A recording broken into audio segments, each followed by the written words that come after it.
نحمدہ ونصلی علی رسولہ الکریم وعلی عبدہ المسیح الموعود اما بعد فاعوذ باللہ من الشیطان الرجیم بسم اللہ الرحمن الرحیم۔ معزز سامعین کرام السلام علیکم ورحمۃ اللہ وبرکاتہ۔ آج میں آپ کے سامنے جماعت احمدیہ کے عقائد و نظریات رکھنے جا رہا ہوں کہ جس کی بنا پر جو مخالفین احمدیت ہیں وہ ہمیں کافر قرار دیتے ہیں، وہ کہتے ہیں کہ اس وجہ سے یہ کافر ہے۔ وہ بنیادی جو عقائد ہیں وہ ہمارے کیا ہیں، میں آپ کو نمبر وائز بتاتا ہوں۔ سب سے پہلے جو ہمارا عقیدہ ہے وہ حضرت عیسیٰ علیہ السلام کی وفات کے متعلق ہے۔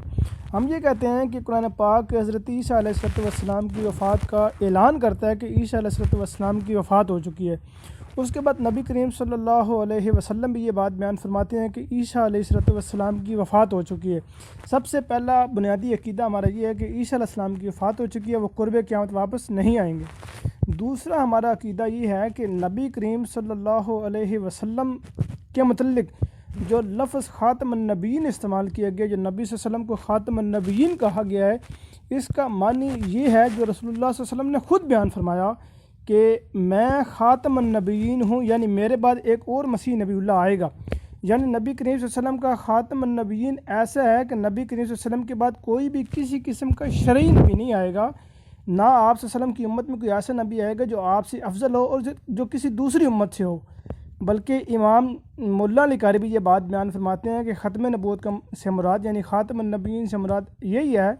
کہ اس سے یہ مراد ہے کہ آپ صلی اللہ علیہ وسلم کی امت میں کوئی ایسا نبی نہیں آ سکتا کہ جو آپ کی امت میں سے نہ ہو اور جو شریعت لانے والا ہو، یعنی جو آپ کی شریعت کو منسوخ کرے، ایسا نبی نہیں آ سکتا۔ اور یہی بات نواب صدیق حسن خان صاحب بھوپالی بھی یہ بات بیان کرتے ہیں۔ اس کے علاوہ ہم یہ بات رسول اللہ صلی اللہ علیہ وسلم نے خود یہ بات بیان فرمائی ہے جو کہ صحیح مسلم کتاب الفتن باب ذکر الدجال میں یہ روایت موجود ہے کہ رسول اللہ صلی اللہ علیہ وسلم نے آنے والے مسیح کو 4 بار نبی اللہ فرمایا کہ جو آنے والا مسیح ہوگا وہ نبی اللہ ہوگا۔ تو اس لحاظ سے ہم نبی صلی اللہ علیہ وسلم کو خاتم النبیین مانتے ہیں کہ آپ صلی اللہ علیہ وسلم کی امت میں کوئی ایسا نبی نہیں آ سکتا کہ جو آپ کی شریعت کو منسوخ کرنے والا ہو اور آپ کی امت میں سے نہ ہو، بلکہ وہی آئے گا جو پہلے امتی ہو، پھر اللہ تعالیٰ اس کو نبوت کے مقام پر سرفراز فرمائے۔ یہ ہمارا عقیدہ، دوسرا عقیدہ ختم نبوت کے بارے میں، اور یہی بزرگان امت کا بھی عقیدہ ہے، جیسا کہ میں آپ کے سامنے 2 حوالے پیش کر چکا ہوں۔ اس کے علاوہ ہمارا تیسرا جو عقیدہ ہے وہ عقیدہ یہ ہے کہ نبی کریم صلی اللہ علیہ وسلم نے جو یہ بات بیان فرمائی تھی کہ آخری زمانے میں مسیح آئے گا، تو ہم مسیح علیہ السلام اور امام مہدی علیہ السلام، یہ 2 جو اشخاص کا ذکر جو ہمارے مخالفین کرتے ہیں، یعنی نان احمدیز کرتے ہیں، ہمیں ان 2 وجود کو ایک ہی وجود مانتے ہیں کہ یہ ایک ہی وجود کے 2 روحانی نام ہیں۔ جیسے کہ ابن ماجہ کی روایت ہے لل مہدی الا عیسی ابن مریم، کہ نہیں کہ مہدی سوائے عیسی ابن مریم کے، اور یہ روایت مسند احمد بن حنبل میں بھی آئی ہوئی اور دیگر کافی احادیث کی کتب میں یہ روایت موجود ہے۔ تو اس لحاظ سے ہم امام مہدی علیہ السلام اور عیسیٰ علیہ السلام کو ایک وجود کے 2 روحانی نام مانتے ہیں، اور اس کا جو مصداق ہے وہ حضرت مرزا غلام احمد صاحب قادیانی علیہ السلام کو مانتے ہیں کہ نبی کریم صلی اللہ علیہ وسلم نے آنے والے مسیح کو عیسیٰ ابن مریم کا نام دیا۔ اس لیے بات ہے کہ جب ایک شخص کی وفات ہو جائے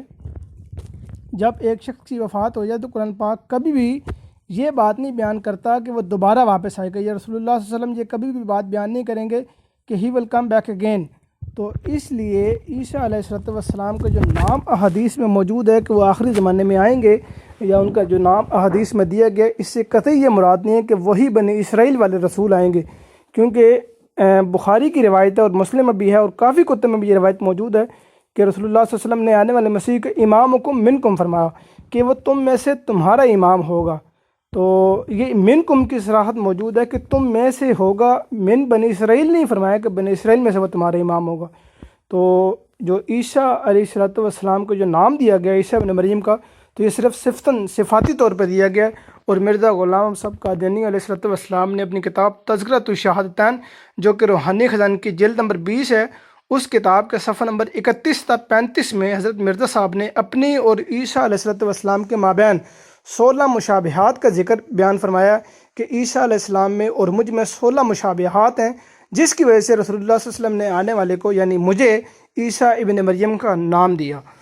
تو یہ ہمارے 3 بنیادی جو عقائد ہیں۔ پہلا عقیدہ جو ہے وہ قرآن کریم سے الحمدللہ کہ عیسیٰ علیہ السلام کی وفات ہو چکی ہے۔ دوسرا عقیدہ بھی قرآن کریم سے ہی ہے، کیونکہ قرآن پاک میں بھی اجرائے نبوت کا ذکر موجود ہے، یعنی امکان نبوت کا ذکر موجود ہے۔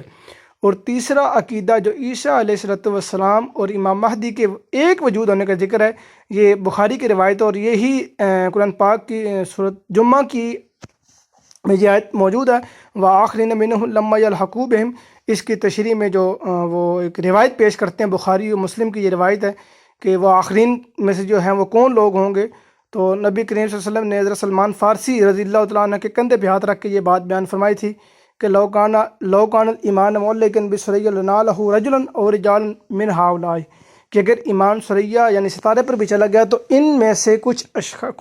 شخص یا کچھ اشخاص اسے واپس لے کر آئیں گے۔ تو